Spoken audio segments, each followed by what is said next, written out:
Mes enfants, c'est la dernière heure, et comme vous l'avez appris, un antichrist, un adversaire du Christ, doit venir. Or, il y a dès maintenant beaucoup d'antichrists. Nous savons ainsi que c'est la dernière heure. Ils sont sortis de chez nous, mais ils n'étaient pas des nôtres. S'ils avaient été des nôtres, ils seraient demeurés avec nous. Mais pas un d'entre eux n'est des nôtres, et cela devait être manifesté. Quant à vous, c'est de celui qui est saint que vous tenez l'onction, et vous avez tous la connaissance. Je ne vous ai pas écrit que vous ignorez la vérité, mais que vous la connaissez et que de la vérité ne vient aucun mensonge.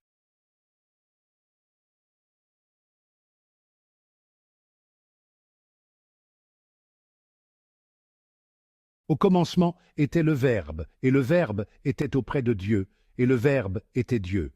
Il était au commencement auprès de Dieu. C'est par lui que tout est venu à l'existence, et rien de ce qui s'est fait ne s'est fait sans lui.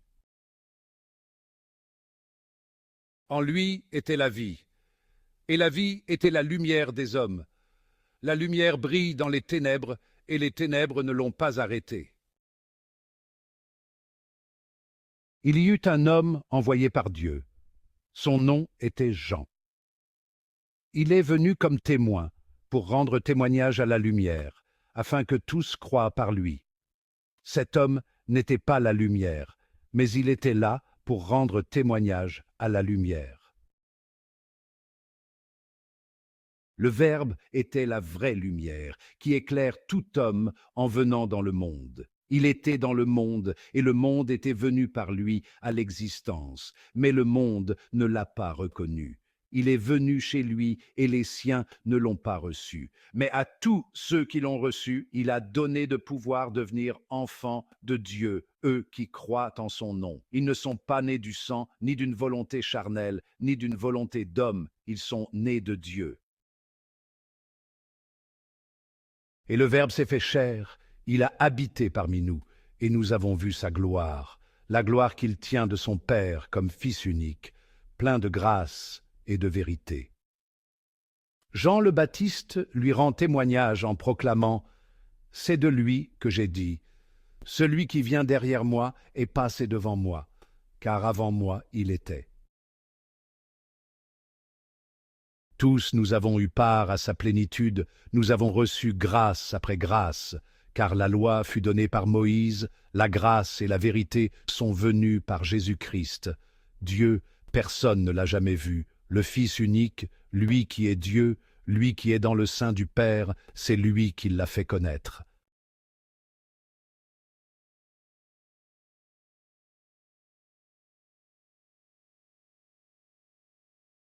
Que signifie être un enfant de Dieu?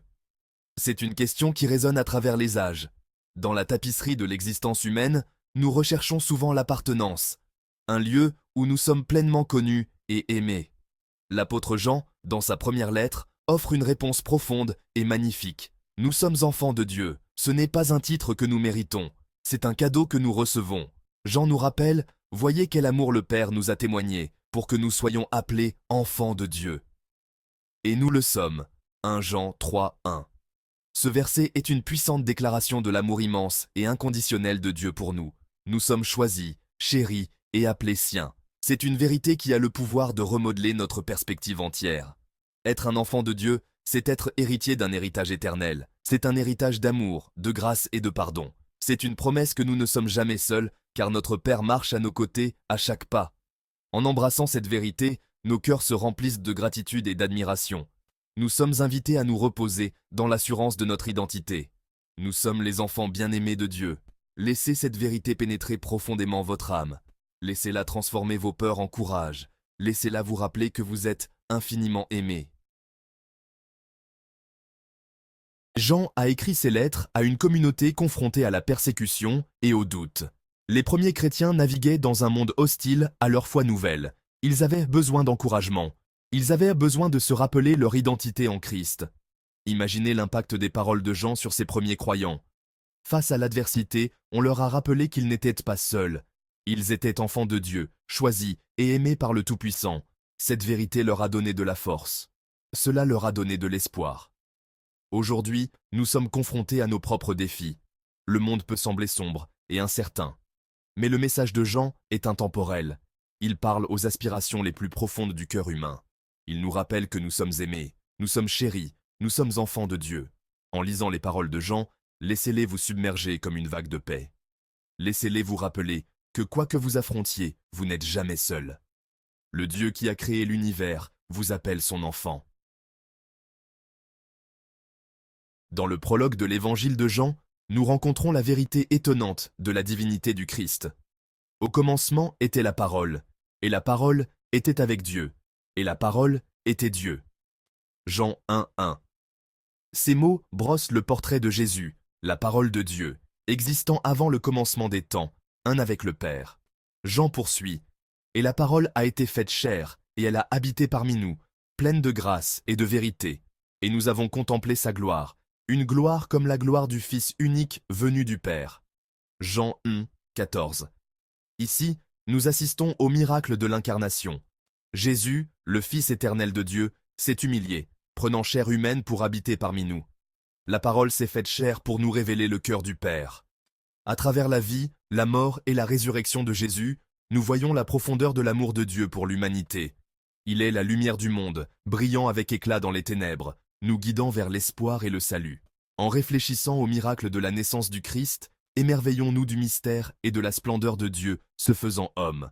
Embrassons-le comme la source de notre salut et la lumière qui guide notre chemin. Section 4. Vivre dans la lumière. Embrasser les responsabilités de notre appel. Être un enfant de Dieu n'est pas un titre passif, c'est un appel à l'action. Nous sommes appelés à refléter l'amour de notre Père dans le monde. Nous sommes appelés à être des ambassadeurs de la grâce, de la miséricorde et de la compassion. Jean écrit « Bien-aimés, aimons-nous les uns les autres, car l'amour est de Dieu, et quiconque aime est né de Dieu et connaît Dieu. » Notre amour pour les autres est un témoignage de notre foi. C'est ainsi que nous démontrons le pouvoir transformateur de l'amour de Dieu dans nos vies. Nous sommes également appelés à partager la bonne nouvelle de Jésus-Christ avec un monde qui a besoin d'espoir. Nous sommes appelés à être ses mains et ses pieds, étendant son amour et sa grâce à ceux qui nous entourent. C'est notre but. Alors que nous célébrons la naissance du Christ, rappelons-nous que nous sommes appelés à être sa lumière dans le monde. Embrassons les responsabilités qui accompagnent notre appel, en nous efforçant de vivre des vies qui reflètent son amour et sa grâce. Section 5. Une nouvelle création. Marcher sur les traces du Christ. Lorsque nous acceptons Jésus-Christ comme notre Sauveur, nous sommes devenus de nouvelles créatures. Les choses anciennes sont passées, voici, toutes choses sont devenues nouvelles.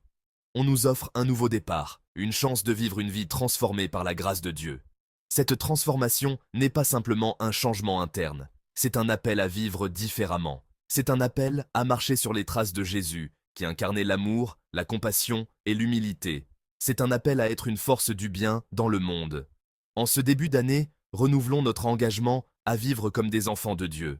Soyons connus par notre amour, notre compassion et notre espérance inébranlable. Soyons la lumière qui brille avec éclat dans un monde en quête de paix. Le chemin de la foi est une aventure continue. Il y aura des défis, il y aura des moments de doute, mais nous pouvons affronter chaque jour avec courage et espoir, sachant que nous sommes enfants de Dieu, tenus dans son étreinte aimante.